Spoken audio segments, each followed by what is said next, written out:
Salam sejahtera bagi kita semua. Pertama-tama kami ingin menyampaikan salam untuk Bapak Yudas dan teman-teman yang mengambil mata kuliah Teori Akuntansi kelas 23F.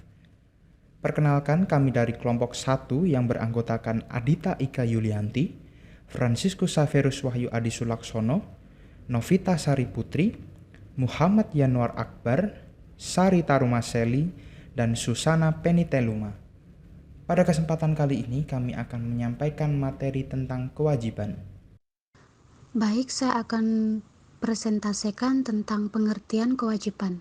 Kewajiban adalah pengorbanan manfaat ekonomi masa datang yang cukup pasti yang timbul dari keharusan sekarang suatu kesatuan usaha untuk mentransfer aset atau menyediakan atau menyerahkan jasa kepada kesatuan lain di masa datang sebagai akibat transaksi atau kejadian masa lalu. Baik, saya akan melanjutkan presentasi tentang karakteristik kewajiban. Karakteristik utama kewajiban terdiri dari 3, yaitu yang pertama pengorbanan manfaat ekonomi masa datang, yang kedua keharusan sekarang untuk mentransfer aset, yang ketiga timbul akibat transaksi masa lalu. Di sini saya akan menjelaskan tentang karakteristik kewajiban. Yang pertama, tentang pengorbanan manfaat ekonomi. Untuk karakteristik ini dapat disebut kewajiban suatu objek harus memuat suatu tugas atau tanggung jawab kepada pihak lain yang mengharuskan kesatuan usaha untuk melunasi, menunaikan, dan melaksanakan dengan cara mengorbankan manfaat ekonomi yang cukup pasti di masa datang. Selanjutnya, yang kedua, tentang karakteristik kewajiban keharusan sekarang. Nah, untuk dapat disebut sebagai kewajiban, suatu pengorbanan ekonomi masa datang harus timbul akibat keharusan yang sekarang. Maksud dari sekarang ini mengacu pada 2 hal, yaitu waktu dan keharusan. Waktu yang dimaksud adalah tanggal pelaporan neraca. Artinya, pada tanggal neraca bila perlu atau jika dipaksakan, pengorbanan suatu sumber ekonomi harus dipenuhi karena keharusan untuk itu telah ada. Untuk keharusan pengorbanan sumber ekonomi dapat timbul akibat perjanjian atau kontrak antara 2 kesatuan usaha. Untuk pengertian kewajibannya tersebut mencakup keharusan kontraktual, keharusan konstruksi dan atau bentukan, keharusan demi keadilan, dan keharusan bergantung atau bersyarat. Yang selanjutnya, pengertian kewajiban sebagai keharusan kontraktual tersebut itu keharusan yang timbul akibat perjanjian. Kalau yang konstruktif tadi itu keharusan yang timbul akibat kebijakan perusahaan dalam rangka menjalankan. Kewajiban sebagai keharusan demi keadilan adalah keharusan yang ada sekarang yang timbul kewajiban bagi perusahaan semata-mata karena panggilan etis. Dan selanjutnya, keharusan bergantung atau bersyarat adalah keharusan yang pemenuhannya tidak pasti. Untuk yang terakhir, karakteristik kewajiban akibat transaksi atau kejadian di masa lalu. Karakteristik ini sebenarnya penyempurnaan kriteria keharusan sekarang dan sekaligus sebagai tes pertama pengakuan suatu pos sebagai kewajiban, tapi tidak cukup untuk mengakui secara resmi dalam sistem pembukuan. Untuk mengakui sebagai kewajiban, selain kriteria keterukuran, keberpautan, dan keterandalan juga harus dipenuhi. Transaksi dan kejadian masa lalu adalah kriteria untuk memenuhi definisi, tapi bukan kriteria untuk pengakuan. Jadi, adanya pengorbanan manfaat ekonomi masa datang tidak cukup untuk mengakui suatu objek ke dalam kewajiban kesatuan usaha untuk dilaporkan via laporan keuangan. Jadi sebenarnya apa yang dimaksud transaksi masa lalu itu yaitu transaksi yang menimbulkan keharusan sekarang telah terjadi. Contohnya, karena perusahaan mendapat pinjaman bank dengan kontrak, keharusan sekarang berupa keharusan kontraktual timbul pada akhir periode akuntansi, yaitu berupa pokok pinjaman dan bunga yang menuntut pengorbanan sumber ekonomi masa datang. Dalam hal itu, penandatanganan kontrak adalah peristiwa yang telah terjadi yang menimbulkan keharusan. Akan tetapi, tidak semua penandatanganan kontrak dengan sendirinya menimbulkan keharusan. Meskipun pengorbanan sumber ekonomi masa datangnya masih bergantung pada keputusan pengadilan, tuntutan yang diajukan adalah peristiwa yang telah terjadi dan menimbulkan keharusan sekarang sehingga keharusan tersebut memenuhi kriteria kewajiban. Pengakuan kewajiban. Kewajiban diakui pada saat adanya suatu keharusan yang mengikat akibat dari transaksi yang telah terjadi. Kewajiban dapat diakui jika memenuhi kriteria umum, yaitu memenuhi definisi suatu kewajiban, dapat diukur, relevan, dan dapat diandalkan. Ada 4 kaidah pengakuan untuk menandai pengakuan kewajiban. Yang pertama, ketersediaan dasar hukum. Kaidah ini berkaitan dengan kriteria kualitas andal suatu informasi. Faktur pembelian dan tanda penerimaan barang merupakan bentuk dasar hukum untuk mengakui kewajiban. Yang kedua, ketertapan konsep dasar. Kaidah ini masih berkaitan dengan kriteria dapat diandalkan. Konsep dasar yang digunakan adalah konsep konservatisme. Dalam konsep ini, jika ada ketidakpastian mengenai kerugian, maka cenderung akan dicatat, akan tetapi tidak dengan untung. Contohnya, saat perusahaan memiliki piutang, dengan metode perhitungan yang dilakukan, ketika ada kemungkinan piutang yang tak tertagih, maka perusahaan akan mengakui kerugian tersebut pada akun cadangan kerugian piutang. Yang ketiga, ketentuan substansi ekonomik transaksi. Kaidah ini berkaitan dengan kriteria relevan. Kewajiban harus diakui walaupun secara substansi. Contohnya, ketika ada transaksi utang sewa guna, kewajiban tersebut diakui, meskipun tidak ada pemindahan hak kepemilikan suatu aset dalam transaksi tersebut. Yang keempat, keterukuran nilai kewajiban. Kaidah berkaitan dengan kriteria dapat diukur. Dalam pengakuan kewajiban harus ada kepastian jumlah nominalnya. Baik, di sini saya akan menjelaskan penilaian kewajiban. Penilaian kewajiban adalah mengacu pada penilaian keharusan sekarang pada saat terjadinya kewajiban sampai dilunasi kewajiban setiap saat.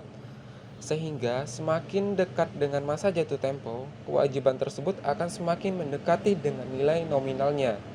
Sehingga dapat disimpulkan bahwa penilaian merupakan nilai manfaat ekonomis yang harus dikorbankan untuk melunasi kewajiban tersebut yang timbul pada masa lalu. Kemudian tujuan penilaian ini adalah menentukan jumlah rupiah pengorbanan sumber ekonomi kas pada saat tersebut kewajiban harus dilunasi. Kemudian atribut penilaian menurut Probst atau bisa disebut FASB. Yang pertama, nilai pasar sekarang adalah berbagai kewajiban yang melibatkan komoditas dan surat-surat berharga. Contoh, kewajiban dan penerbit opsi sebelum jangka opsi habis dan beberapa kewajiban pedagang efek. Yang kedua, nilai penelusuran neto adalah berbagai kewajiban yang melibatkan jumlah rupiah yang cukup pasti, tepat waktu pelunasan tidak cukup pasti. Contoh, utang usaha, utang garansi, dan utang wesel jangka pendek. Yang ketiga, nilai diskunan aliran kas masa datang. Ini adalah kewajiban moneter jangka panjang jumlah rupiah maupun saat pembayaran cukup pasti. Contoh, utang obligasi dan utang wesel jangka panjang. Kemudian ada penilaian dalam tahap penelusuran. Ini penilaian kewajiban setiap saat dalam periode dari saat pengakuan sampai penelusuran, penentuan jumlah rupiah, pengorbanan ekonomis yang harus sekarang setiap saat seandainya pada saat tersebut kewajiban harus dilunasi. Saya akan melanjutkan untuk pelunasan kewajiban. Beberapa istilah pelunasan adalah tindakan atau upaya yang sengaja dilakukan oleh kesatuan usaha yang memenuhi kewajiban pada saatnya dan dalam kondisi normal usaha, sehingga bebas dari kewajiban tersebut. Pelunasan biasanya merupakan pemenuhan secara langsung kepada pihak yang berpiutang. Pelunasan menjadikan liabilitas tersebut hapus, tiada, atau lenyap. Secara langsung, kewajiban didebet. Dasar atau atribut penilaian kewajiban. Basis atau atribut penilaian harga pasar sekarang, berbagai kewajiban yang melibatkan komoditas dan surat-surat berharga. Contoh pos yang berpautan, kewajiban penerbitan opsi sebelum jangka opsi habis dan beberapa kewajiban perdagangan efek. Nilai pelunasan neto berbagai kewajiban yang melibatkan jumlah rupiah yang cukup pasti, tetap waktu pelaksanaannya tidak cukup pasti, utang usaha, utang garansi, dan utang wesel jangka panjang pendek. Nilai diskonan, aliran kas masa datang. Kewajiban moneter jangka panjang, jumlah rupiah maupun saat pembayaran cukup pasti. Utang obligasi dan utang wesel jangka panjang. Saya akan melanjutkan presentasinya mengenai cara pelunasan yang efektif. Yang pertama ada transfer aset finansial, kedua pelunasan sebelum jatuh tempo, utang terkonversi, dan pembebasan substantif. Yang pertama untuk transfer aset finansial, untuk melunasi kewajiban suatu entitas dapat mentransfer aset finansial termasuk kas, barang, atau jasa. Bila kewajiban telah dilunasi dengan mentransfer secara penuh kas, barang, atau jasa ke debitor, maka pada saat itu pelunasan dianggap tuntas. Pelunasan kewajiban dengan aset finansial juga dapat bersifat tuntas bila penyerahan aset finansial bersifat tak bersyarat dan dianggap sebagai penjualan. Artinya, aset finansial dianggap dijual secara tunai dan kas yang diterima seketika itu pula dianggap untuk melunasi kewajiban. Yang berikut pelunasan sebelum jatuh tempo. Bila kewajiban dilunasi pada saat jatuh tempo, nilai jatuh tempo dengan sendirinya merefleksi nilai sekarang kewajiban sehingga tidak ada selisih antara nilai rupiah yang dibayar dan nilai nominal. Nilai jatuh tempo juga akan sama dengan buku atau nilai bawaan kewajiban karena proses amortisasi selisih antara nominal dan nilai pasar pada saat penerbitan utang, misalnya obligasi. Selama beredar nilai pasar atau nilai sekarang, kewajiban berfluktuasi mengikuti tingkat bunga yang berlaku, tetapi pada umumnya fluktuasi tersebut tidak diakui dalam pembukuan debitor. Dengan kata lain, debitor tidak mengakui sebelum jatuh tempo debitor harus menebus utang tersebut dengan harga pasarnya, sehingga dapat terjadi selisih antara nilai bawaan dan nilai penebusan. Selanjutnya untuk utang terkonversi. Utang terkonversi atau convertible merupakan salah satu instrumen finansial tersebut.